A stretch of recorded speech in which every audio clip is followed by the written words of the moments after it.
Hey, Steelers Nation, the draft is tonight! How about that? And as I sit here, I've been going through the comments that people have been leaving me, and there's just one glaring one that really we probably could do it anytime, but I find it incredibly important to do it today before the draft begins. And this is the fact that basically there's a significant portion of Steelers Nation that doesn't believe in Tomlin, doesn't want Tomlin to be around, and flat out thinks that he's not a good coach. Well, to that point, let's start with the obvious fact. He's a Hall of Famer, there's no doubt about that. His winning percentage is nearly 2 out of 3 games he plays, he wins.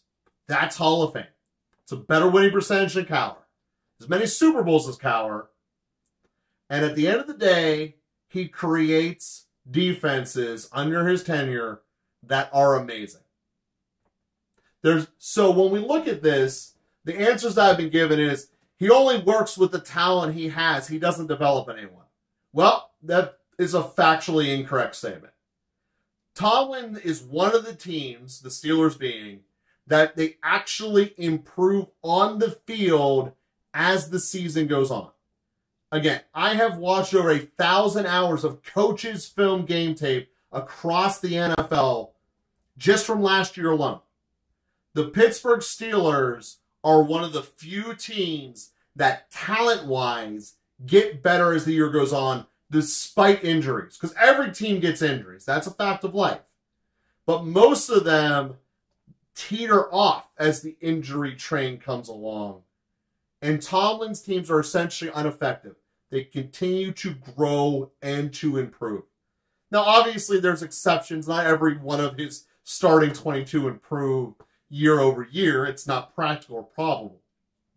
But when we look in terms of the rest of the NFL, compared to his peers, his team gets better year after year. To the second comment that we get in people criticizing Mike Tomlin is that he only works with the talent he has. Well, obviously. You don't want to be Todd Graham forcing a system in that your players can't do when you're up by 3 touchdowns in Iowa, decide to not run the ball out, and then lose the game. He should have been fired that day, everybody, for all Pitt Nation out there. But he didn't.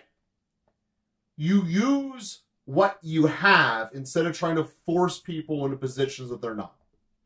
And he is incredibly successful at that. Again, when we look at the defense that have been created under the Tomlin era, 5 straight years of leading the league in sacks. Broke the former NFL record by 2 years. 2 years he broke it by. Which is insane that you can consistently produce that much pressure. Argument. He had T.J. Watt. He made T.J. Watt.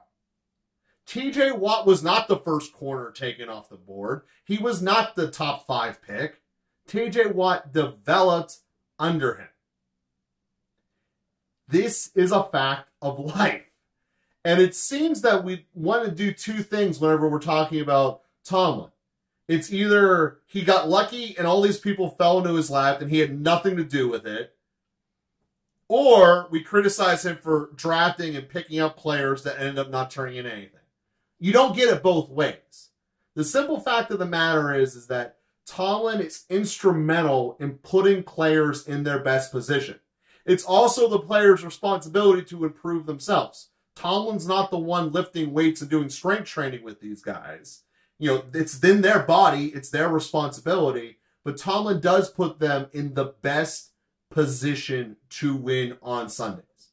That's what he does each and every game. And he is one of the best ever of doing that, and certainly one of the best currently in the NFL. So the criticism is, well, why haven't we won a playoff game since 2017? What's going on with that? Only a quarter of the league wins a single playoff game. That's a fact. 8. 8 teams get a playoff win. Now, granted, to win the Super Bowl, you need 3 of them if you got the bye, 4 of them if you didn't. There's not a lot of playoff wins to go around. Just the way that it is. So, the criticism being, well, why have we blown it up and going all in? Because there's no guarantee when you blow it up that it's going to work. You look at what the Miami Dolphins did. First, they tanked for Tua. Well, they got him, and he sucks. Then they sold the farm to go and get Hill. Tyreek Hill will be injured by Halloween with a torn leg injury, guaranteed. For all you fantasy folks out there, avoid Tyreek Hill. It's a shocker. Then what do? They sold the farm even more to go get Ramsey. Do you want to live in a world where you are constantly selling away your future to just be mediocre now? And a lot of people are saying, well, that's where we are now.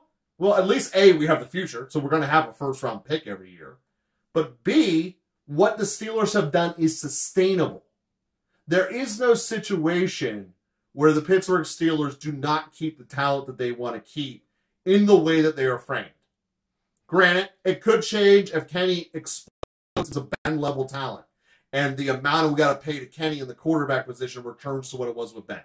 Because we did lose Hargrave, but we couldn't afford him. So there is the possibility of that, but that's still 4 years away.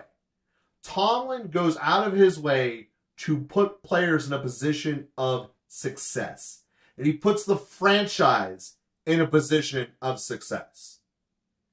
We look across the river here, down in Cincinnati. They fell into Burrow.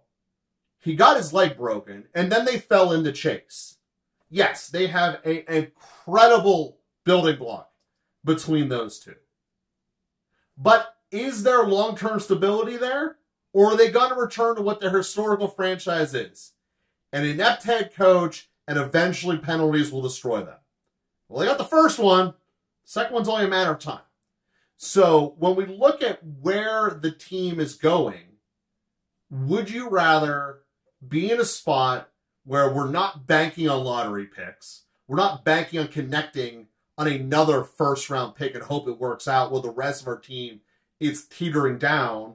Or do you want to have a guy that constantly is putting their players in a better position and growing them?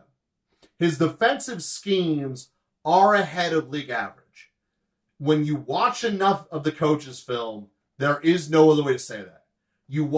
There are many teams out there that are bland, ineffective, and continually beat their head against the wall with ineffective results.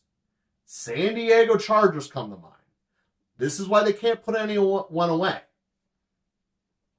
So when we look at this, the obvious question goes, if you want to get rid of him, who are you replacing him with that has any likelihood of being as strong of a motivating force, an anchor that is keeping many volatile pieces from exploding, which he does incredibly well.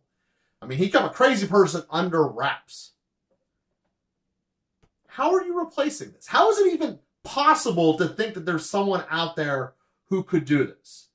Now, there are other people that are in place that look like, hey, they do it better than us right now. Andy Reid looks great.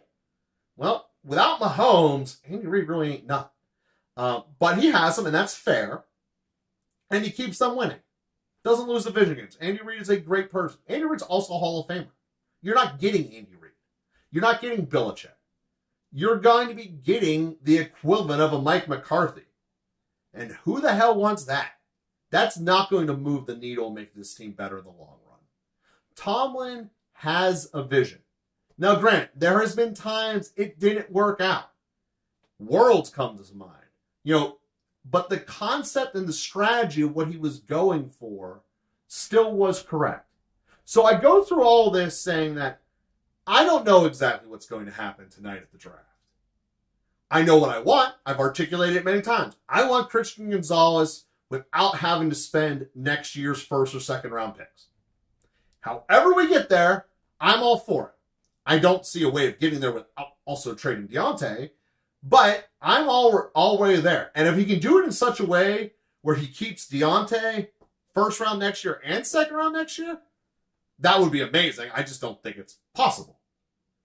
Everything Tomlin has done has been to make this team better. With that being said, no matter who he picks tonight, no matter who the Steelers pick tonight, there's going to be a contingency of Steelers Nation saying that they messed up. And what I want to get ahead of, and the point of this episode, they might have gone in a position you didn't want them to touch. Wide receiver. But at the end of the day, he's not doing this to burn the door down before he leaves. Mike Tomlin will be here as long as Mike Tomlin wants to be here. He is a Hall of Fame coach. He wins football games that he shouldn't. We all just remember the fluffs that he loses, but he wins a lot of games that he shouldn't. And when we look at this, there is no person I would rather have leading the ship tonight than Mike Tomlin. Tomlin will take us back to victory. Yinzers Nation might not appreciate what he has done, how hard it is to basically never finish below second place in your division. That's essentially impossible. To never have a losing season is mind-boggling. This isn't college football where you get to load up scrubs. You are in equals every single game. Yes, we know Cleveland's inferior, but they're still an NFL team.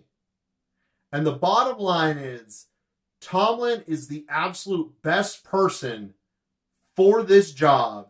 He is one of the best ever to do it, and he's a guaranteed Hall of Famer. You're never going to get better than him.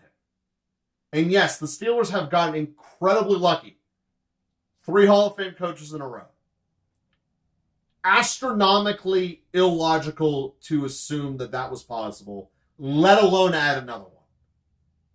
Don't kick out the man who's got this in charge just because you want to change a different Tomlinism. Just because you don't think it's good enough. Winning 2 out of 3 games is an incredibly difficult standard. And yeah, post-Ben injury, it wasn't exactly a most awesome ride. 2 shellackings by Kansas City in the playoffs were not great taste in the mouth. Trust me, he will get us back there, and this will work. In Tomlin, I trust. Steelers Nation, this is going to be amazing tonight. I'll be with you again also early tomorrow to talk about that first-round pick and all the fun stuff that involved the Steelers in tonight's draft.